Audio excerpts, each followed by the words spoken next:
बिस्मिल्लाहिर्रहमानिर्रहीम। अस्सलाम वालेकुम। आज 17 नवंबर है और दिन है बुध का। आज आपको पता ही है कि पार्लियामेंट में जॉइंट सेशन में अपोजिशन को बहुत बड़ी शिकस्त हुई है, पसपाई का सामना करना पड़ा है। तो अब अपोजिशन ने इल्ज़ाम लगाने शुरू कर दिए हैं कि ये सारा कुछ फ़ौज ने किया है, ये ISI ने किया है।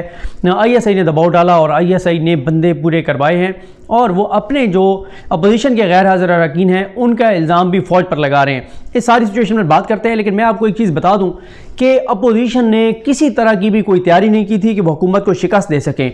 ना उन्होंने कोई मुलाकातें की।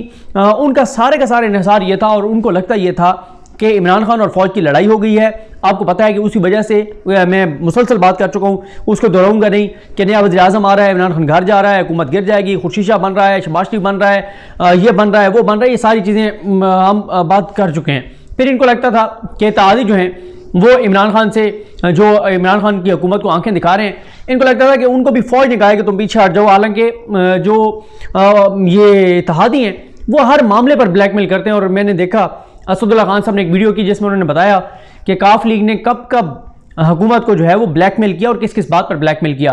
काफ लीग की ब्लैकमेलिंग पर भी आते हैं, लेकिन ये तरीकाकार होता है इत्तेहादी जमातों का कि जब भी इस तरह से कोई मामला हो जहाँ पे हुकूमत फंसी हुई हो, हुकूमत को ब्लैकमेल करते हैं कि जी हमें बताएं, हमें ये आपने देना है, बताए नहीं देना, हमें परले जो है वो ऑफर कर रहे हैं, हम उधर चले जाते हैं। ये हमारे यहाँ ना टीवी चैनल्स में भी ऐसे ही होता है। टीवी चैनल्स में क्या होता है कि अगर मैं एक चैनल में एज ए रिपोर्टर काम कर रहा हूँ, मुझे एक और चैनल से कॉल आई, उन्होंने कहा जी आप हमारे पास आ जाएं। मैं उनसे तय करूंगा, अगर मैं एक जगह लाख रुपए तनख्वाह ले रहा हूं, उनसे मैं कहूँगा 1,25,000 जी मैं लूँगा। वो मुझे ऑफर लेटर देंगे 1,25,000 का। मैं अपने चैनल को दिखाऊंगा कि जी मुझे 1,25,000 की उधर से ऑफर आ गई है, बहुत शुक्रिया, मैं जा रहा हूँ। तो मुझे चैनल वाले कहेंगे कि तुम उधर ना जाओ, हम तुम्हें 1,25,000 दे देते हैं और इस तरह से तनख्वाह बढ़वा ली जाती है। तो यही कुछ कर रही हैं ये इत्तेहादी जमातें भी। खास तौर पर जो काफ लीग है वो तो पंजाब की MQM बन गई है। काफ लीग के पास जितनी भी सीटें हैं वो सारी PTI की मरहून मिन्नत है, PTI की वजह से उनको मिली हैं। अगर PTI उनके मुकाबले में उम्मीदवार खड़े करती और PTI का वोट काफ लीग को ना पड़ता तो काफ लीग ने तो जीतने कोई नहीं था, एक सीट नहीं होनी थी इनके पास। अब मसला यह है कि काफ लीग हर जगह से ब्यूरोक्रेसी उनके जहां जहां से वो मुंतखब है उनकी मर्जी की लगती है। पूरे के पूरे जिले उनके पास हैं, पूरे के पूरे अजला उनके पास हैं। तरक्याती काम सबसे ज्यादा काफ लीग वाले करवा रहे हैं, तरक्याती फंड सबसे ज्यादा काफ लीग वाले करवा रहे हैं। और काफ लीग को मैं क्यों कह रहा हूं पंजाब की MQM, ये हुकूमत में भी रहते हैं, अपोजिशन में भी रहते हैं। मुझे बताएं पिछले 20-25 साल में कोई एक दौर बता दें जब काफ लीग इत्तेहादी ना रही हो या इक़्तिदार में ना रही हो, और फिर साथ साथ तासुर भी देते हैं, हुकूमत से नाराज भी रहते हैं और ये भी कहते हैं कि हुकूमत ठीक नहीं कर रही, महंगाई कर दिया है, बेरोजगारी कर दिया है, गुड गवर्नेंस नहीं है, बैड गवर्नेंस है। तो भैया आप छोड़ दें ना, आपके ऊपर हुकूमत खड़ी है ना, आप छोड़ देंगे हुकूमत आराम से गिर जाएगी। तो ये तरीका वारदात है काफ लीग का। काफ लीग हमेशा से जो है वो ब्लैकमेल करती आई। और मैंने आपको बताया कि अपोजिशन जिस तरह से पहले तैयारी की थी उन्होंने गिलानी साहब के वक्त, जब उनको सेंटर इन्होंने बनवाया था और फिर शेख साहब हारे थे, उतनी तैयारी इन्होंने नहीं की, उसके मुकाबले में 5% भी नहीं की। क्यों? उस वक्त इन्होंने क्या किया था, उस वक्त इन्होंने मुलाकातें की थी, कुछ लोगों को अगले टिकट की लालच दी थी, कुछ लोगों के साथ जाती तल्लुकात को इस्तेमाल किया था, कुछ लोगों को पैसे दिए थे। पैसों वाली वीडियो आपने देख ली थी जिस पे इलेक्शन कमीशन ऑफ पाकिस्तान ने कुछ नहीं किया। अब मामला ये है, उस वक्त भी क्योंकि पैसा पीपल्स पार्टी ने लगाया था, इस वक्त पीपल्स पार्टी को इंटरेस्ट नहीं था और इनके जो अंदाजे थे कि सिविल मिलिट्री इख्तलाफात हैं, इनके अपने लोग इनसे नाराज हैं, वो नहीं जाएंगे। अच्छा बात यह है कि ये जो आज कह रहे हैं, अच्छा मौलाना फजल रहमान ने कहा है कि अपोजिशन के लोगों को कल कहा कि कॉल्स आ रही हैं, कल दिन को कहा कि अपोजिशन के लोगों को फौज की कॉल्स आ रही हैं, इदारों की कॉल्स आ रही हैं और उनको थ्रेट किया जा रहा है कि ना जाओ। अच्छा आज क्या कह रहे हैं कि जी हुकूमती लोगों को कॉल्स आई हैं कि आपने जाके वोट देना है इत्तेहादियों को। अच्छा कुछ लोग इनमें से कह रहे हैं कि अपोजिशन के लोगों को कॉल्स गई, कुछ कह रहे हैं हुकूमत के लोगों को। कल रात तक इनका मौकफ क्या था? आदिल शाह ज़ैब साहब के प्रोग्राम में वोटिंग से 17 घंटे पहले ये प्रोग्राम हुआ आदिल शाह ज़ैब साहब का डान न्यूज़ पर। उसमें इन्होंने क्या कहा था कमरुद्दीन कायरा साहब ने और राना सनोरा साहब ने, ये जरा 37 सेकंड का एक क्लिप है वो सुन लीजिए। क्या पीपल्स पार्टी के लोगों को कोई कॉलें वगैरह आई? मेरे इल्म में तो अभी नहीं है जी। मेरी दिमाग को शायद किसी ने कोई अपनी शिकायत की हो, अगर किसी को आई होगी तो मुझे नहीं पता उसका। हम पूरी तरह से कॉन्फिडेंट हैं, पूरी तरह से, और हमारे बंदे भी अल्लाह के फजल से पूरे हैं, हमारा नंबर भी पूरा है। मेरी पार्टी के तो पूरे पंजाब से सब लोगों के साथ आता है। मुझे तो किसी ने नहीं बताया किसी को फोन आया हो या उसे किसी ने धमकी लगाई हो कि तुम जाओ या ना जाओ। राना साहब आपके लोगों को किसी को कॉलें वगैरह नहीं आई कि आप जाएं या ना जाएं? मतलब जी इस किस्म की कोई बात मेरे नॉलेज में तो नहीं है। सुन लिया आपने, कल रात तक कह रहे थे कि हमारे नॉलेज में नहीं है, कोई कॉल्स नहीं आ रही। अच्छा, अगर हुकूमत वालों को आ रही है आप कल ही बता देते। अब मसला ये है, अच्छा मौलाना साहब को देखें, इनको पहले पता था कि हार जाएंगे, इनके अपने लोग कुछ बीमार थे, कुछ मुल्क से बाहर थे, कुछ ने इनको पहले बता दिया वो नहीं आ सकेंगे। इन्होंने पहले ही जो है ना, वो मौलाना साहब को तो पहले समझ आ गई थी। क्यों? मौलाना साहब ने तो पहले ही कहा था कि हमने कमेटी बना दी है, उसमें शाहिद खान अब्बासी साहब हैं, अतार तारड़ साहब हैं, कामरान मुर्तज़ा साहब हैं, कुछ और भी एक दो नाम थे कि ये कमेटी जब ये बिल पास हो जाएंगे इनको अदालतों में चैलेंज करेगी।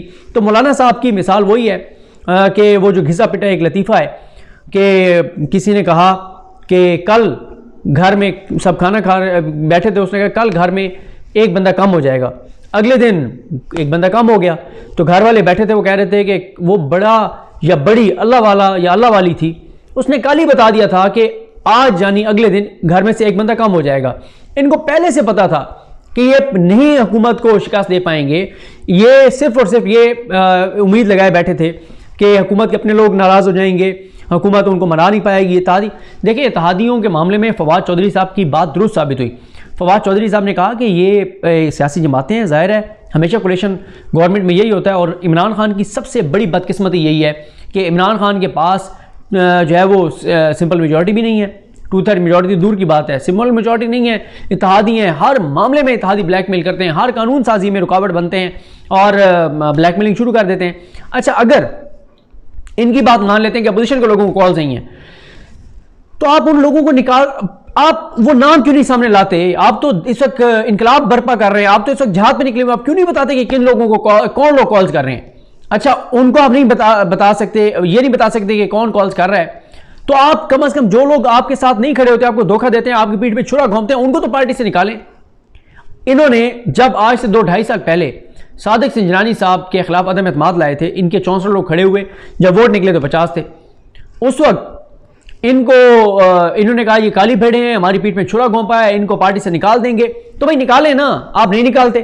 एक तरफ तो आप कहते हैं कि आप इक़्तिदार के लिए इस वक्त मूवमेंट नहीं चला रहे, आप मफाद के लिए नहीं चला रहे, आप इनकलाब के लिए चला रहे हैं, नजरिए के लिए चला रहे हैं, फिक्र के लिए चला रहे हैं, तब्दीली, हकीकी तब्दीली के लिए ला रहे हैं, 70 साल निज़ाम बदलने के लिए ला रहे हैं। अगर ये बातें आपकी दुरुस्त हैं तो आप निकाल दें उन लोगों को जो काली भेड़े हैं, जो आप फोन कॉल पर डर जाते हैं। ये आप लोगों की सियासी औकात है, एक फोन कॉल आती है और आप लेट जाते हैं।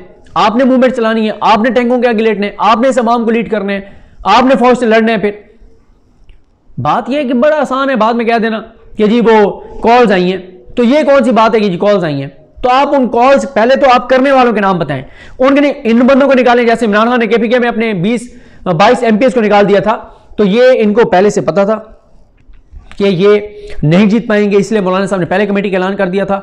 हुकूमत ने ज़ाहिर है की कोशिश, जो साउथ पंजाब के उनके अरकान हैं उनके हवाले से सेनेटर्स और कुछ और वहाँ पे ऑनर अब्बास बप्पी साहब जो है वो एक्टिव हुए, इधर आपके एजाज चौधरी साहब एक्टिव हुए, फवाद चौधरी साहब एक्टिव हुए, शाह महमूद कुरैशी साहब, बस उमर साहब, तमाम लोग अपने अपनी जगहों पर एक्टिव हुए, मुलाकातें की। और परवेज़ खटक साहब एक्टिव थे और बहुत सारे नाम एक्टिव थे। प्राइम मिनिस्टर जो खुद बैठ के मुलाकातें कर रहे थे, खुद इत्तेहादियों से मिल रहे थे। तो अब इनको जो शिकस्त हुई है, इनका अपना वो बयान इनके गले पड़ गया है, जिस बयान में इन्होंने कहा कि जी कोई कॉल्स नहीं आ रही। कल रात को कहा है और आज बैठ के सारे चैनलों पर कह रहे हैं कि जनाब वो तो कॉल्स आ रही थी, थ्रेट किया जा रहा था, तो आप कह रहे हैं कि हुकूमती लोगों को कॉल्स आ रही थी, मौलाना कहते हैं अपोजिशन के लोगों को कॉल्स आ रही थी, कुछ लोग आप में से भी फिर ये कह रहे हैं अपोजिशन को कॉल्स आ रही थी, कुछ कह रहे हैं इत्तेहादियों को कॉल्स आ रही थी। मौक़िफ़ तो एक अपना लो, बयानिया तो एक अपना लो, एक पेज पे खुद तो आ जाओ, अपने बंदे तो पहले पूरे कर लेते।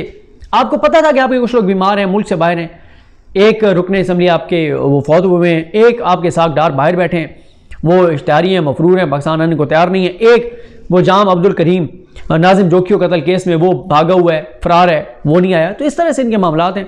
मुझे अपनी दुआ में याद रखें। अल्लाह करीम हम सब का हामी नासरो। अल्लाह हाफ़िज़।